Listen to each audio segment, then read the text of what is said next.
This video and all of its contents, including any opinions expressed by the narrator, are strictly for entertainment purposes only and is not intended in any way as a substitute for professional services and consultation from a licensed therapist, doctor, attorney, or other licensed professional service provider. Each person must make their own life decisions, and those decisions are theirs. Welcome back to Find Your Alpha. I'm back at you this week with another great video story, and you can see the title right on your screen. Wife's coworker makes shocking final confession that ends our marriage. Now, let's get into this story and see what it's all about. He starts off and says, "I'm writing here as I'd like to get your opinion on my situation. I'll first give some background about my life, then describe my issue. I'm 34 years old and my wife is 31. We've been married just over 8 years and have been a couple for 10. Overall, I describe our marriage as being very satisfying and totally fulfilling in every way." Well, it was fulfilling for you, but we're going to find out later it must not have been totally fulfilling for her. He goes on and he says, "We loved spending time together. Our physical chemistry was great and we were each other's best friend. I trusted my wife with my life, as did she with me." Now, I put up a caution flag here because I don't know if you really can fully trust anybody in today's modern society. He says, "Notice how I'm describing everything in the past tense. You'll see why later. By choice, we hadn't started a family yet because we wanted to enjoy our lives a while and to save up for a down payment on a nice home. We bought the house last year, and this year we plan to start our family. However, that's not going to happen now. I have a good job and earn a good income, while my wife works as an elementary school teacher. She is very good at her job, and her students and their parents love her. Keep in mind everything I've told you thus far when I tell you what happened next. This past Tuesday, I got a call from a woman who asked that I call her right away, as she had important information to share with me. I didn't recognize the name and thought it was a scam of sort, so I deleted the message. Now, normally when I get these calls, I also block the number, but forgot to do so this time. Later in the day, I got another call from the same number and let it go to voicemail. In the message, the woman explained she was the spouse of a former coworker of my wife who had recently passed away. So here's another story about people cheating in the workplace. She said she had some very important information to share with me and to call her right away. I didn't recognize either of their names, but thought perhaps she was just trying to get a hold of my wife to tell her of his passing. I closed the door to my office and called her from my personal cell phone. She answered right away and didn't waste any time telling me what she had to say. She first explained who she was and then went on to tell me her husband had recently passed away from the big C after battling it for over a year. I offered her my sympathies, wrote down his name, and said I would advise my wife of his passing. She cut me off and said that's not why she called. She then explained that while under hospice care and near the end of his earthly time, now listen to this, her husband confessed that he had a 3-year affair with my wife from mid-2015 through the summer of 2018. Hearing this sent cortisol rushing through my body and my heart started racing. I was stunned by her statement and fell silent, struggling for words. After regaining my composure, I asked her if perhaps he was just hallucinating from the medication. She told me she was absolutely sure, as she later found hundreds of messages between them on his laptop. There she also found a disturbing video they made of their final encounter, which occurred on 8/17 of 18. As she spoke, I just kept telling her I didn't believe it. I asked her to send me proof and gave her my personal email account. She proceeded to copy and send me several of the most damning messages between them, but the video was too large to be sent through mail or via text. I asked her if she had a jump drive. She didn't, so she ran out and bought one. When she got back, she called me and I led her through the process to copy the video to the drive. The next morning, she overnighted the drive to my office and I got it Thursday morning. I brought my personal laptop with me to the office that day for the sole purpose of watching the video. I put the thumb drive in and hit play and couldn't believe my eyes. There was my wife and this gangly looking guy I'd never seen before doing things I can't describe here. I'll just say it was horrifying. Some of the things they did were not just disgusting, they were unsanitary. Now I wonder what they were doing. In the 29-minute video, they were both very vocal, laughing with pleasure and clearly enjoying themselves. It was sickening. When I first hit play, I'll admit I immediately started crying and became nauseated. But after watching for a while, my sadness turned to madness, anger, and absolute rage. I felt like I wanted to break something or someone. Thankfully, my wife wasn't around when I watched it, as I don't know what I'd have done if she was. It's now 7:09 p.m. on Thursday evening, and I've been typing out this post for the last hour and a half. I called my wife earlier this afternoon and told her I was going out for dinner with clients. I occasionally have to do this for work, so she bought my story. As far as what I'm going to do, I'm not totally sure. What do you mean you're not totally sure? He says, but I'm strongly leaning towards divorce. There's no way I could force myself to stay with her, and I'll never be able to forgive her. In fact, after what I saw her doing, I really don't want to get near her again without wearing PPE. Now, PPE stands for personal protection equipment. So what did this woman do with this guy? I'm not kidding about that either, he says. Also, the fact that the video is 4 years old doesn't matter. She cheated on me and I cannot accept that. Now, here's where I'd like your opinion. Should I confront her with the evidence and give her a chance to explain, or should I just go straight to an attorney and serve her divorce papers? I haven't informed anyone else about this yet, as frankly, I'm too ashamed.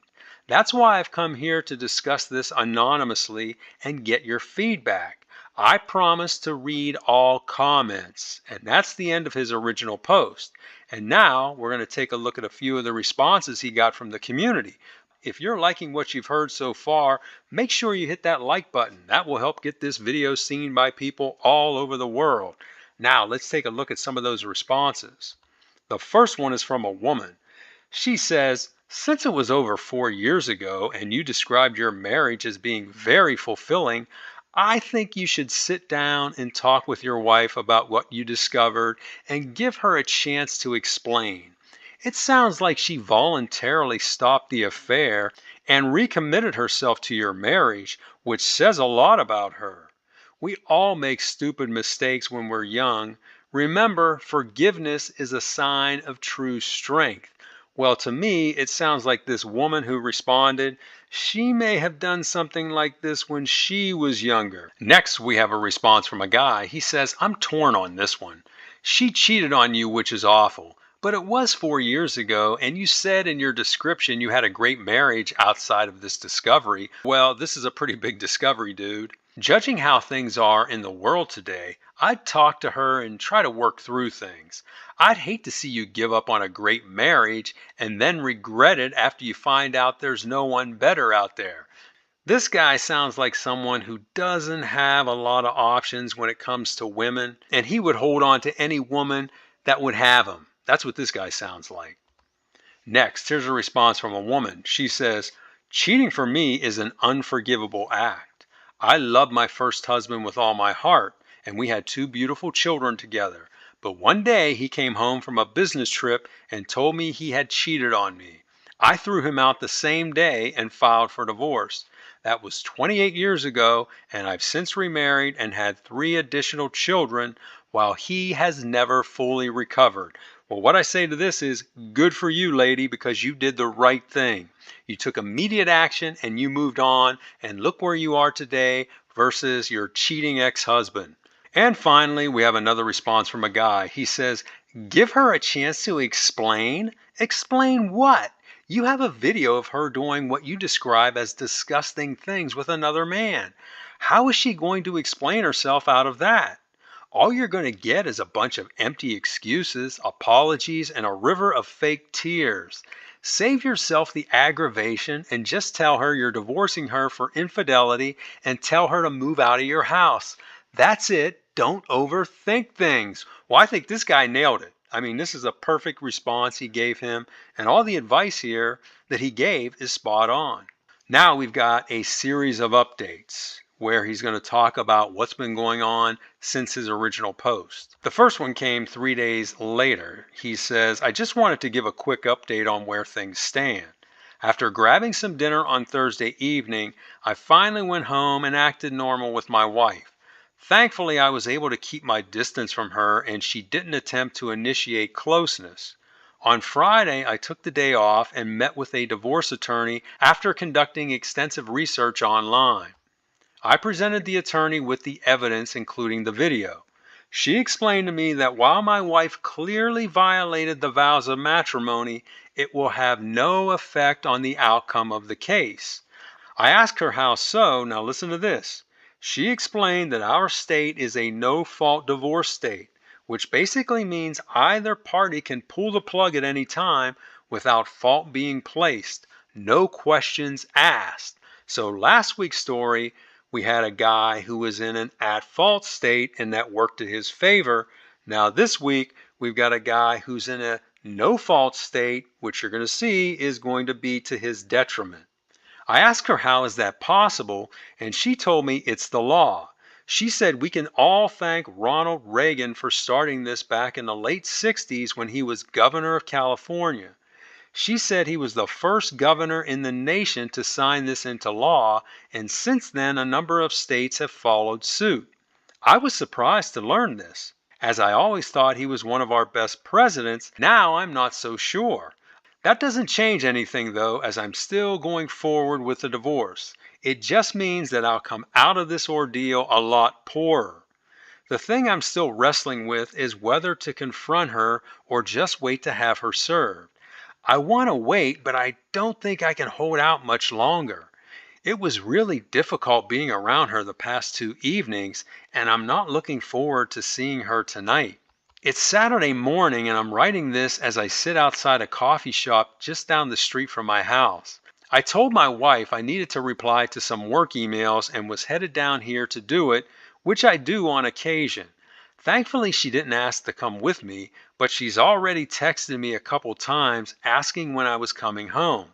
I think she may sense something is up with me. Well, she probably does because women are very perceptive that way.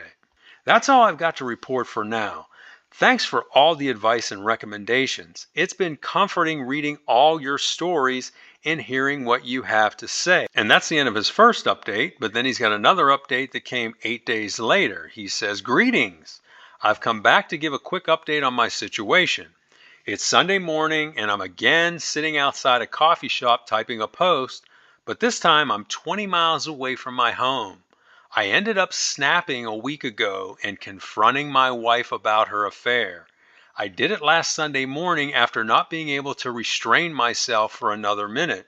I made it through Saturday, but that's because we went to the museum and out to dinner with another couple, so I didn't have to spend much time alone with her.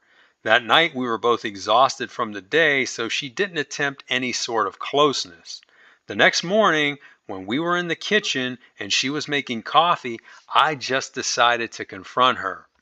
I probably shouldn't have done it then, as I was cranky and full of anger, but I went for it.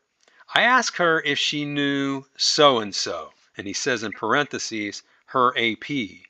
Hearing his name, she turned and looked at me with a look of surprise on her face. She first said no, but then said yes, he was a science teacher at the junior high. I had my tablet in front of me and said I just read where he passed away from the big C. She said that's terrible. He was so young. She continued on saying she didn't know him well, but knew he had a wife and a son. I let it go for a while and watched her after she sat down and served me coffee. She was on edge and nervous and started looking at her smartphone. I let a few minutes go by and then asked her if she ever had done any work with this guy. She looked at me in frustration and said no, then asked why I was asking her about him. I said, "Are you sure about that?" And she said yes, she was sure and acted like I was crazy for asking. By this time, I was tired of dancing around the subject, so I came right out and told her I knew otherwise. I told her I had proof that she and this guy had a 3-year affair and she needed to tell me everything right now. She asked me what I was talking about, and I told her she knew exactly what I was talking about and to stop playing dumb. With this, she started crying and asked me how I knew. I said that wasn't important, but I told her I had all their love messages. She then tried gaslighting me and saying those messages were just them role playing a fantasy and that they never took things any further. Now, see, this is a prime example of trickle truthing because she's only giving him information that she thinks he knows. So at first she says, "Oh, I don't know the guy. Oh, yeah, I do know him. He was a teacher in the junior high. All those messages that you saw, we were just role playing. It was just fantasy role playing. We didn't do anything," because that's all she thinks he's got are the messages. Now watch what happens. I stopped her and asked her to repeat herself, and again she said they never had physical contact. I then pulled up the video of them together and hit play, and she lost it. She went from denying anything happened to apologizing and saying it all happened 4 years ago, and she's a different person now. After that, I got up from my seat and walked out to the patio, and she followed behind me. She was crying and begging me to talk to her, but I told her I wanted to be alone. She then started crying loudly and raising her voice, saying, "Please, please." With this, I stepped back into the house as to not cause a scene in our neighborhood. By this time, I was really getting angry and went into the bedroom and started packing. She tried pulling me away and hugging me to prevent me from doing so. I told her if she didn't let me go, I would send the video to her parents. After hearing this, she quickly released me and laid on the bed crying and saying she was so sorry. I finished packing and headed out the door. She asked where I was going, and I told her I'd be staying in a hotel for a while. I left her crying there and drove away. I drove over here to the same coffee shop I'm sitting at today, which is just down the road from my office. I then made a reservation at the hotel across the street and spent the rest of the morning here as I contemplated my next steps. During the entire time, my wife was relentlessly calling and texting me, but I didn't respond until I checked into the hotel at 3 p.m. It was then I answered one of her calls and we talked for nearly 2 hours. I told her I was going to divorce her and she should prepare accordingly. She spent the rest of the time pleading with me and trying to change my mind. During the conversation, I asked her to explain her relationship with her AP. She told me they both shared a particular disgusting fetish. Nothing more. Well, what was that fetish? Tell us what it was. You keep making all these comments about it, but you don't say what they were doing. She said their physical acts meant nothing emotionally, and then tried proving this to me by body shaming the guy. She told me you can see from the video how unattractive and emaciated he was. She said that obviously I could see that she would never leave me for him, and that their meetups were just to satisfy the fetish they both had, which she claims to no longer have. I responded by telling her she has serious mental problems and should see a doctor about it. I probably shouldn't have said that, as she immediately latched on to that statement and admitted she probably was insane for doing what she did. She then transitioned to telling me it all happened over 4 years ago and that she's never once even thought about being with anyone else since. I countered and told her the only reason she ended the affair is that her AP moved 5 hours away to take a position in another school district. She then tried telling me she ended the affair way before that, but I told her she was lying because the video was recorded the day before he and his family left town. She didn't have a response to that, and right there I knew my wife was not only a cheater, but a habitual liar. On Monday of this past week, I met with my attorney to let her know what transpired over the weekend and to advise her I wanted to expedite the divorce process. She said she would make it happen, then recommended I cease all contact with my wife and have all future communications go through her. She also told me confronting her without witnesses was very risky and to never do that again. She explained she's had multiple cases where husbands have been falsely accused in these situations. I heeded her advice and told her I'd abide by this going forward. So that's where things stand right now. Everything has happened so fast, I haven't had a chance to mourn the loss of my marriage. And I don't feel too bad right now, but I know it will eventually hit me. And that's the end of his second update. And now he comes back with a third update 10 days later. He says, after I gave my attorney the approval to expedite the divorce, I told my family and they were shocked and disappointed in my wife. Their main concern was that I was all right and taking care of myself. I assured them I was, but even so, they made arrangements to travel down to spend a few days with me the following week. The next day, I got a call from my mother-in-law. She apologized to me for her daughter's behavior and asked if there was any chance I'd reconsider or at least think things through before divorcing her. I told her I already had, and now all I want is an amicable divorce so that we both can move on with our lives.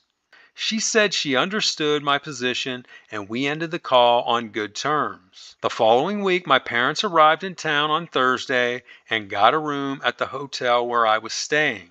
I took Thursday and Friday off to spend time with them, and we had a good time sightseeing during the day and going out to dinner at night. On Saturday morning, my mom said that my mother-in-law called her last night and she and my father-in-law wanted to meet my mom and dad for lunch. I didn't have a problem with this as our parents had become friendly since we got married. They're not super close, but they are friendly and stay in touch on a regular basis. I told them that was fine and they met up in a nearby restaurant. While there, my mom called me and said my in-laws would like to see me. I told them to come over to the hotel and we could meet out on the back deck by the pool. We met and it was nice seeing them. My in-laws were not pushy at all and were just very apologetic and concerned for my well-being. We had a nice visit and they really didn't try convincing me to stay with their daughter until the very end of our meeting. It was then when my mother-in-law asked if there was any way I could forgive her and stay married, and I told her unfortunately there wasn't. She said, okay, I'll drop it, but said she had to at least try. I told her I understood. We all hugged, said our goodbyes, and they left. That was it. I now just have to wait for the hearing to be scheduled so I can get this all over with and move on with my life. And that's the end of his third update. And now he comes back with a final update so we can see how everything turned out. And this final update came 1 full year later, July of 2023. He said, I thought since our state had no-fault divorce laws, the process would go quickly, but it didn't. I had to wait almost 9 months for the hearing. I also thought no-fault divorce laws mean both parties just split things equally and walk away, but I was wrong there too. Even though I was the one who paid 70% of the bills and contributed 85% of the assets, I still was required to pay alimony. Instead of paying alimony for 4 years, my attorney negotiated an additional lump sum payment of $29,000 that was paid to my ex-wife after we sold our house. How is this even fair? Well, it isn't fair, my man, but you should have done your homework before you jumped into marriage. My attorney said that I could have claimed the assets I owned prior to marriage. However, I made the mistake of adding my wife as a joint owner on the accounts right after we got married, so they too were split 50-50. So what he's saying there is the assets he brought into the marriage, if he would have left them in his name and maybe just added his wife as a beneficiary, he would have been able to keep whatever assets he brought into the marriage. But what this guy did was he put his wife on the accounts as a joint owner, and therefore the accounts get split 50-50. That's all water under the bridge now, he says, and there's nothing I can do about it. I'm just glad it's all over and I'm a free man. Now for my ex-wife. She and I remained on civil terms throughout the process, although she constantly kept asking me for a second chance right up to the divorce and has continued to do so for weeks after. She says she's infatuated with me and will never give up trying. She's not been a pest, but every couple of weeks she sends me a text reminding me she's still thinking about me, and if I ever change my mind, she'll always be available. The craziest thing she did was last week. She texted me and asked if I'd be willing to have a child with her. I told her no, we're divorced. She then asked if I would be a donor so that she could have my child that way. This lady is nuts. I told her no, that's not going to happen, and that if she wants a child, she should pursue another relationship or look for a donor. She said she doesn't want another man, and if I will not father her child, she will not have children. That text conversation was disturbing, and I hope she has come to her senses. While I do care about her well being, I think I'm going to have to stop communicating with her. Yes, why are you still communicating with her on a regular basis when you're divorced? You shouldn't be communicating with her at all. The next time she texts me, I will tell her in a firm but delicate way. In the meantime, I'm going to call her parents and let them know what she's been up to, so hopefully they can intervene and put an end to it in a subtle way. See, this guy is still a really nice guy. Well, that's all, folks. I've lost half my net worth, but at least I'm a free man. And that's the end of his story. Overall, I think he handled things pretty well when he found out she was cheating. Now, he is making a mistake now because he keeps communicating with her and he needs to cut that off. Now, the scary thing about this story, though, is she left no red flags. She gave him no red flags. He had no inkling anything was going on. And you know what? She would have gotten away with it if her AP did not make that final confession to his wife. He was probably being eaten alive with guilt. And before he left this world, he wanted to get that off his chest. So he told his wife. And if he didn't do that, this woman would have gotten away with cheating and her husband may have never found out. I wonder how many men are out there right now where their girlfriends or their fiancés or their wives have cheated on them and they don't know anything about it. It's a scary thought. Now, let's take a look at what I think are the morals of this story. First, never convey a sense of absolute trust with any partner. I said that up front. This guy said he trusted his wife with his life. You should be able to do that, but again, like I said, in today's modern society, I don't think you can.